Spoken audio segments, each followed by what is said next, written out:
اللہ تعالیٰ ہمیشہ سے ہے اور ہمیشہ رہے گا۔ ہر چیز کو اللہ تعالیٰ نے ہی پیدا کیا اور ایک دن اسی کے حکم سے ساری کائنات ختم ہو جائے گی اور پھر اسی کے حکم سے دوبارہ زندہ کیے جائیں گے۔ قرآن پاک میں سورہ رحمان آیت نمبر 26 اور 27 میں اللہ تعالیٰ فرماتے ہیں کہ ہر چیز ختم ہو جائے گی اور صرف آپ کی عزت و بزرگی والی رب کی ذات باقی رہے گی۔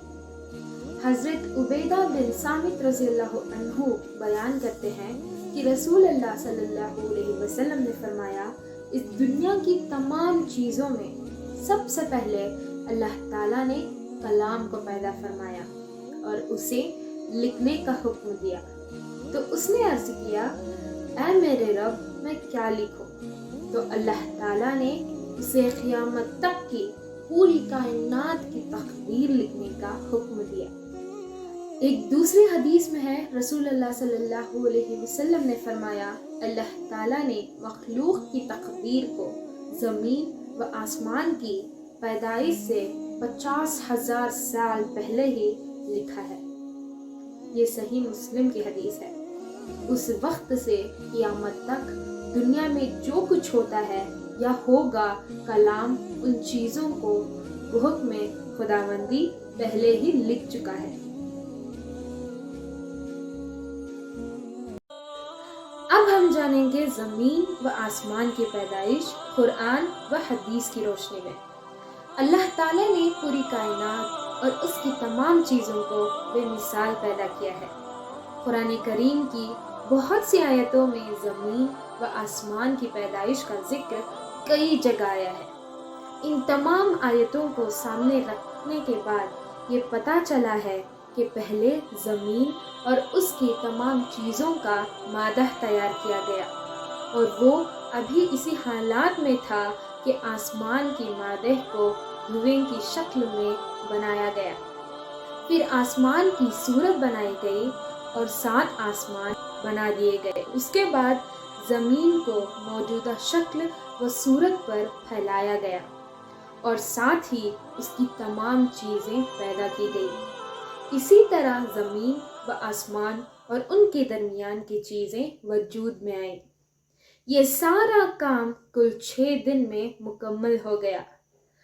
خدا اللہ تعالیٰ قرآن میں فرماتا ہے، ہم نے ساری آسمان اور زمین کو اور ان کے درمیان کی چیزوں کو 6 دن میں پیدا کیا اور ہمیں ذرا سی تھکاوٹ بھی چھو کر نہیں گزری۔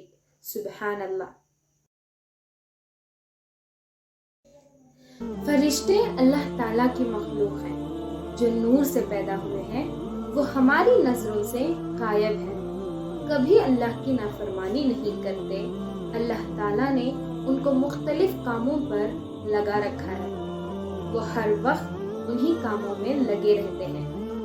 فرشتے بے شمار ہیں، ان کی صحیح تعداد اللہ تعالیٰ ہی کو معلوم ہے۔ ان میں 4 فرشتے مشہور ہیں۔ نمبر 1 حضرت جبرائیل علیہ السلام، جو اللہ کی کتابیں اور احکامات پیغمبروں کے پاس لاتے ہیں۔ نمبر 2 حضرت اسرافیل علیہ السلام، جو قیامت میں اللہ تعالیٰ کے حکم سے سور پھونکیں گے۔ نمبر 3 حضرت میکائیل علیہ السلام، جو بارش کا انتظام کرنے اور مخلوق کو روزی پہنچانے پر مقرر ہیں۔ نمبر 4 حضرت عزرائیل علیہ السلام، جو مخلوق کی جان نکالنے پر مقرر ہیں۔ اسی طرح ان کے علاوہ بھی بہت سارے فرشتے ہیں جو اللہ تعالیٰ کی حمد و ثنا اور اس کی پاکی بیان کرنے میں لگے رہتے ہیں۔ جنات کی پیدائش۔ قرآن و حدیث میں جنات کا ذکر کثرت سے آیا ہے۔ انسانوں سے پہلے ہی ان کی پیدائش ہو چکی تھی۔ اللہ تعالیٰ نے ان کو آگ سے پیدا فرمایا۔ ایک لمبے زمانے تک وہ زمین میں آباد رہے، پھر انہوں نے فساد مچانا اور خون خرابہ شروع کیا، تو اللہ تعالیٰ نے فرشتوں کے ذریعے انہیں سمندروں اور دور دراز پہاڑوں کی طرف بھگا دیا۔ ابلیس بھی جناتوں میں سے تھا، لیکن کثرت عبادات کی وجہ سے فرشتوں کے ساتھ رہتا تھا۔ جب اللہ تعالیٰ نے آدم علیہ السلام کے سامنے سجدہ کرنے کا حکم دیا تو اس نے تکبر کیا اور سجدہ کرنے سے انکار کر دیا۔ چنانچہ اللہ تعالیٰ نے دھتکار کر اس کو دنیا میں بھیج دیا اور اس سے تمام نعمتیں چھین لی۔ اس طرح تکبر نے اس سے ہمیشہ کے لیے ذلیل و رسوا کر دیا۔ حضور صلی اللہ علیہ وسلم اس دنیا میں انسان و جنات دونوں کی ہدایت و رہنمائی کے لیے بھیجے گئے تھے۔ چنانچہ احادیث میں جنات کو اسلام کی دعوت دینے کا ذکر موجود ہے، اور قرآن کریم میں جنات کی ایک جماعت کے ایمان لانے کا بھی تذکرہ موجود ہے۔ اب تک ہم نے سنا کلام، زمین اور آسمان کی پیدائش اور فرشتے اور جنات کی پیدائش کے بارے میں۔ اب ہم جانیں گے انسان کی پیدائش یعنی آدم علیہ السلام کی پیدائش کے بارے میں۔ آدم علیہ السلام وہ پہلے انسان ہیں جن سے دنیا میں بسنے والے انسانوں کی ابتدا ہوئی ہے۔